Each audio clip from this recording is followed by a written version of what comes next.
क्रोध में होगा तो उसके मुख से संगीत निकलेगा क्या? उसके मुख से तो कठोर वचन ही। यहाँ व्याप्यु कोप शरीर, यहाँ पूरे शरीर में क्रोध विद्यमान है। इसलिए मैंने कहा रे नक बालक काल बस। इन्होंने दूसरी बात कही, कहा महाराज हम काल के वशीभूत नहीं हो सकते, क्योंकि हम तो कालों के काल के साथ रहते हैं।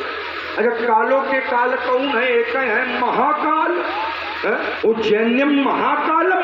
कालों के काल तो वही है, नहीं तो संसार में जो आया है उसको तो जाना ही है। और हमारे श्री मामा जी जिसके द्वारा ये रामलीला का संचालन हो रहा है, उनके द्वारा 50 रुपए से दोनों महान पुरुषों के चरणों में समर्पित है। मामा जी को बहुत बहुत धन्यवाद। क्योंकि जिसका जन्म हुआ है उसकी मृत्यु भी होगी, जिसका निर्माण हुआ है एक ना एक दिन उसका निर्वाण भी होगा। तो संसार का ये अकाट सत्य है कि मृत्यु तो होना ही है। दूसरी बात, मैंने कहा था कि लड़का छोटा होता है, माटी में लौटता है, माता जी के पास पहुंचता है, माता जी उसको गोदी में बैठा लेती हैं। तो राजकुमार लक्ष्मण ने कहा कि वही लड़का बड़ा हो जाए और परशुराम जी के इतना हो जाए, वो महतारी का निपटा दे, तो क्या ये अच्छी बात है? राजकुमार, अगर परशुराम ने अपने माता का वध किया, लेकिन शास्त्रों ने परशुराम के जीवन में कोई आक्षेप नहीं लगाया। शास्त्र ने यहां तक कहा, क्या कहा व्यास जी?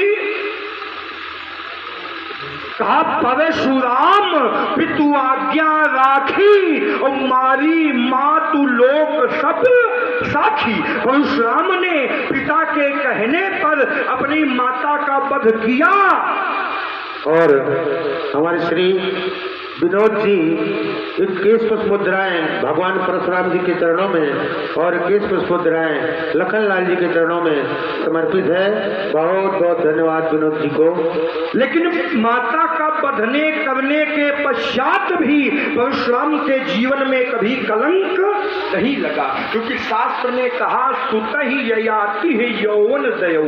एक ययाति नाम का राजा था, शुक्राचार्य की पुत्री देवयानी का विवाह ययाति के साथ हुआ था। शुक्राचार्य की पुत्री को ये प्रेम नहीं करता, तो शुक्राचार्य जी को ज्ञात हुआ तो शुक्राचार्य ने श्राप दे दिया, जाओ तुम वृद्धावस्था को प्राप्त हो जाओ। और आदरणीय अनिरुद्ध की माता जी के द्वारा महात्मा परशुराम जी के चरणों में और लखनलाल जी के चरणों में 105